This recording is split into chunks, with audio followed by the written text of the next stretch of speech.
we're doing part 2 of the basic review of the Rev7 all the way live. I am Jason Gully, representing One Stop DJ Shop Modesto Califas. So now I got to use some music that I can get away with putting this on YouTube. But yeah, this Rev7, the more I play on it, the more I love it. Definitely one of the most fun controllers so far that I've been on and played on. It's just fun to play on with all the effects and the moving wheels and everything. So the first review I did, I had barely been on it for about 30 minutes to an hour. So if you've been DJing long enough, you could just jump on any device and start going. So one of the things that I didn't really talk about that I'm going to talk about now is the instant scratch. So I know I'm not fancy and I don't have all these camera angles to show you where I'm going on this, but there is an instant scratch button on both sides that has preloaded scratch sounds, and there's 4 pads. So the 4th pad has a beat loop. So I'm going to stop this beat right here, and we're going to bring that up on deck number 2. So that's the beat, the internal beat that's in there. So it's clocking in at 100 beats a minute. But if you want it to go faster, you can hit the 45 button on the platter. Now we're up to 137, and of course you can change the pitch. I can bring it down to 92, up to 108. Okay, so that's built in. So that's on both sides. So Serato does not need to be booted up when you use this. This is internal. I think in the future, what I can see happening is in the utility for the device, allowing you to drop your own beat in there or your own scratch samples. So let me turn it on the other side, and I'm just going to play. Since I'm holding the mic, I don't have my boom holding my mic, so I can't really get 2 hands on, but let's load up the scratch sample. That's one of them. There's the other one. Yeah. Yeah. Yeah. That third one kind of has a beat in there, so you got to be careful on that one. Okay, so that's built into the controller, onto the unit, so you can just jump on it whenever you want. You don't have to boot your laptop up and just start scratching away. Like I said, I'm sure they'll make it customizable in the future to where we could literally drop our own samples in there. So just wanted to go over that real quick. So while I got this beat playing, I am going to go to the utility on the computer. So the utility is like a menu that lets you control the inputs and outputs, the effects banks, your preferences, and I'm going to dive a little deeper into that too. I've been watching a lot of different videos, learning more about the S11, because they all kind of tie together and they all have this utility ready to go. I noticed when I opened up the S11's utility yesterday, it was massive. And so there was a ton of effects to go through. One of the effects I've never seen before was the Helix Out, and that is on this controller right here. And it's a pretty wild one. So you can go and really dive in to these effects on this thing. I mean, you can change the parameters of the effects, and you can save them all. So I know on this one it has 2 banks for the effects. So I know it says echo, spin, flanger, reverb, break, duck down, but you can change those to whatever you want. And if you forget that I don't know what I put on spin, well, as soon as you hit spin, I put Helix Out. So the Helix Out is right on the spin. So that reminds me, like, that's not spin. Although I don't use spin as a DJ, but some do. I hear it on the radio all the time. So let's hear what that Helix Out sounds like.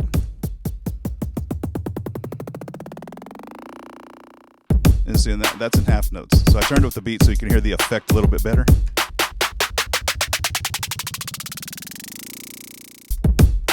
Pretty damn cool. I like that effect. This ducking echo that's on here turns on and off by the crossfader. So I'm going to turn that one on. And every time I move the crossfader over, it's going to engage the effect. And that's in whole notes. So let's do a half note.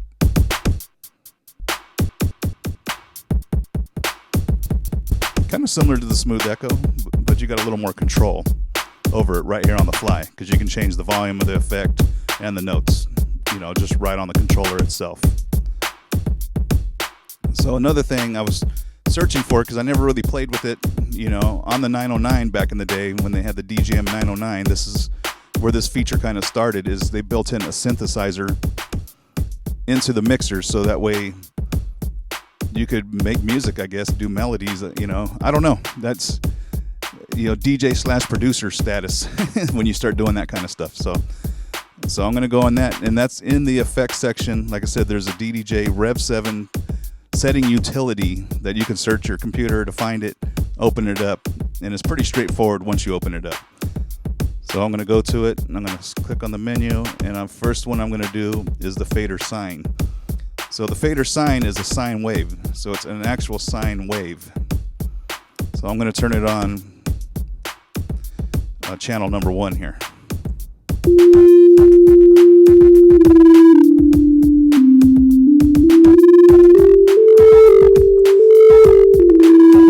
So as I'm moving the fader, I'm changing the notes. So you can also go in there, so that was set on 0. You can either go up octaves or down octaves. So I'm going to go down 3 octaves because I like low sine wave, like filled the bass type sine waves. So check this out. Now let me turn it on.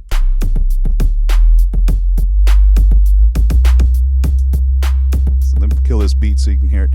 So if you have subs or you got your headphones on right now, feel the bass, feel the bass. Shouts to Magic Mike. So that's on the, you know, down -3 on the octaves. So I'm going to start going forward.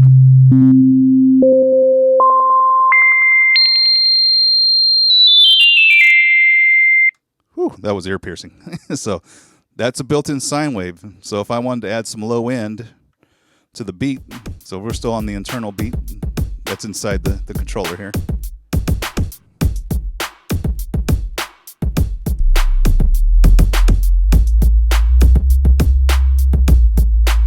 Get them subs shaking.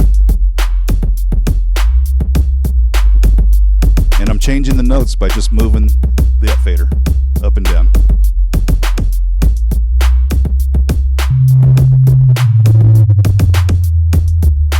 Right now it's windows are shaking here in the shop. Okay, so that's that effect right there. So I tried, somebody asked me, it was actually DJ Serve 1, shout out my brother for following the YouTube page and checking out the videos, and also your support right here at the shop. If I have a beat playing and I turn on that sine wave on the effects, it defeats what's playing on that channel. So you cannot mix that effect with some audio that's playing through. So now there are three of them total. So that was the fader sine. The other next one is a saw. Like I said, these are just different types of synths. So let's turn on the fader saw. I'm gonna kill the beat for a minute.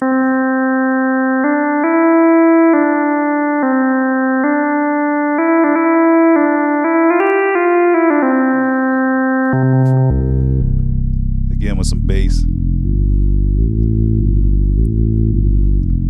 Now, if I got real fancy with this thing, I might be able to play Mary Had a Little Lamb, but we don't got time. We're live here. This is going to be up on the YouTube. Thanks to everybody that has already checked out the first review. It's, you know, I'm trying to make some moves on YouTube, so you all need to subscribe. I know it's like beating people down to ask to subscribe, but it only takes a second and one button. Okay, so the last one here is the fader square. Like I said, it's another synthesizer.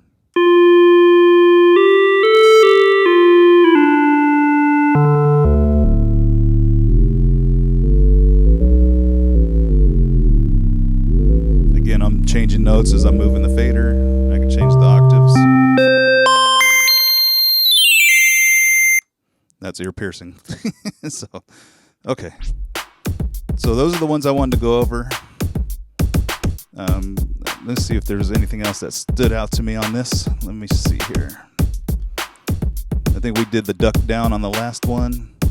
So it's got a whole host of effects. The time sweep is pretty cool too. So let's check out the time sweep.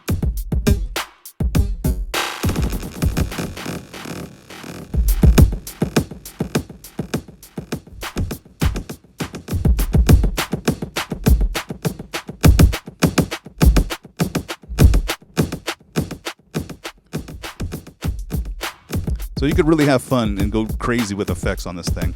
Like, there's really no limits. And like I said, you can save all these effects, save all the parameters for the effects. And like I said, this has 2 banks. So you have your banks, you can leave the stock echo, spin, flanger, reverb, break, and duck down, and then you can shift. There's on the where the break and the duck down is, because this is multi-layer MIDI. It's got bank A, bank B, so you can save those. When I dove into the S11 had 4 banks, and it had massive effects, and it had effects on top of effects, like a whole menu with multiple effects. I think there's only one on here right now. It's the SW-FX1, which is a multi-effects. Apparently it's filter, because it just killed the bass. So that's, from what I understand, the S7 has the same menu, the S9. I guess I'm a little late to the party and really diving into this stuff, you know. Like I said, as a working DJ, I'm rolling out with the Rain 62 on Scratch Live. So, but I think this is going to be the controller. I know I said this before about I'm going to move over to Serato DJ and maybe the DDJ-1000 SRT. I just hadn't got to it. You know, truth be told, I have an 11-year-old laptop running Snow Leopard that works really good, and its only function is to DJ. So. And the audience doesn't really know. I do a lot of weddings and stuff, so doing all this effect stuff is really not something I'm going to do at a wedding, you know. So that's just what it is. But that doesn't mean I don't like to sit down here and play and create, because you could really do some wild stuff with this. And of course, with the moving platters and everything, really makes this thing a lot of fun. It is really geared towards turntable DJs. You know, I know that some don't like the pitch control on the top, and it doesn't bother me. I mean, anybody that knows me and how I DJ knows that I use my turntables in standard mode. That's just the way I came up. It's the way I do things. But I can jump on a setup in battle mode as long as I got access to the pitch control. Honestly, I don't have a preference to where it's at. As long as it's on there and I can put my hands on it. That's the main thing for me. You know, they could have maybe put it maybe above the platter so it was more turntable-ish, but really we're talking a matter of a couple inches away. So, you know, it is what it is, you know. I didn't really dive into the screens on this thing, and like I said, if I was fancy and had camera angles, and you know, I need to find somebody that knows how to do all that stuff and pay them, and I just come here and do this. It's coming, you know, just a matter of time. But on the screen, you can turn the wand on and off, and the wand is like a marker, and there's even markers on the controller. You know, you got your 12 o'clock and 2 o'clock, you know, so for cutting and scratching. In the utility, you can put your logo that will come up right on the screen. So I know one of the concerns was when this controller dropped, you know, about customizing them, and I know the guys with the Rain 1s, they're really into the customization, you know, of it, you know, which is really cool because DJing has become a custom thing. Even I got my custom turntables, you know, that are decked out just like my Cadillac. So it's just the DJ thing has evolved and it's turned into some fashion type stuff. So I'm pretty sure I saw 12-inch Skins was already talking about the skins for this. So I know he's going to come out next, probably with some colored vinyl. Well, maybe not just him, maybe multiple other DJs, maybe Digilog Designs and some other places will come out with some vinyl for you to put on here. You know, and then, you know, you can have your logo on the screen, you can have your pink vinyl and your pink controller or whatever color, you know, suits your fancy. As far as knobs, I don't know about that. I know, shout out to Josh from DJ Tech Tools. He dropped by and we were doing some knob fitting to see, you know, what knobs are going to fit what. And as far as I know, there's nothing for the up faders or cross fader from them. But there was definitely knobs that worked on the scroll load, EQ, trim, etc. So that'll be coming eventually. So you'll be able to do the knob kit, customize it, and you customize vinyl. And it's, if you can dream it, it can happen. So another thing was people brought up, well, I can't use my Jesse Dean tone arm and, you know, like you could do on the Ray 1 and put a scratch record on. I bet you that could be done on this. Why would it not be able to be done? You know what I mean? I mean, it'd probably be a specific vinyl that had, you know, some audio clips on it or whatever, and it would suit the same thing, and you'd be able to sit here and cut up. So that's the thing in this world, is if you can dream it, it can be done. And if anybody can figure that out, it's going to be Jesse Dean. So that's the bottom line on that one. So it's neat to see everybody's different feedback, you know, and I like when somebody comments on something and they explain why they feel a certain way, because sometimes people just, I don't like it. Well, why don't you like it? Like, what about it don't you like? You know, because I can tell you, I can nitpick at certain things that I don't like, but as a DJ that, you know, came up on vinyl records and went to CDJs and went back to vinyl records with Serato, and now I'm playing on this, I mean, this is right up my alley, you know, but I'm that particular DJ. Not everybody started out on vinyl records. If you started out with static CDJs, then your feel is different when you jump on something that's moving, because it takes a certain feel, just a little bit of throw. I mean, all you vinyl guys know what I'm talking about. But there's nothing wrong with that. I mean, we're going into the future. You know, most young people are going to start out with, you know, a controller and just go full digital, because that's what's happening. That's how they got their music. You know, I grew up listening to records and cassettes and all this. You know, these kids nowadays, it's been going on for a minute. Everything's digital. Everything is on Spotify or Apple, iTunes streaming, or whatever it may be, YouTube, you name it. Everything's digital. They really don't own anything tangible, so their mind doesn't really understand the whole vinyl thing, you know, and that's okay. Like I said, it's evolution. This is where we're at. It's what it is, you know, and I'm not mad about it. You think I want to carry a bunch of records with me? No. I'm old. So there's people like me that helped develop the future of DJing and where it's at now. Is playing vinyl records fun? Yes. Is it a different skill set? Absolutely. It's like driving a stick shift or something. I don't know how to explain it, but it's a different skill set. Serato makes our lives a lot easier. With vinyl, you really have to know your records, and that's it. With Serato, I can look right at the record. I can see the break in the record. I can set a marker on it. Boom, done. You know. So I don't got a lot of people up on the chat or anything. Nobody's asked any questions. So I'm getting ready to close this out. Maybe I'll do a part 3, because I will play with it more and more and more. And I'm sure there's stuff that I didn't really cover, you know, that I could have. But just wanted to keep it basic before I go into another tangent about a story about being a DJ. So I am Jason Gully, representing One Stop DJ Shop, Modesto Califas. Also shout out to DJ Charlie Days for the I Hella Love Freestyle shirt and the movement they're doing on Twitch. Love freestyle. So other than that, I'm going to get to my Saturday. Make a Move Saturday? I don't know. But I'll be up here in the shop from 12 to 2. So if you catch it, I'll be here chilling. Come on through.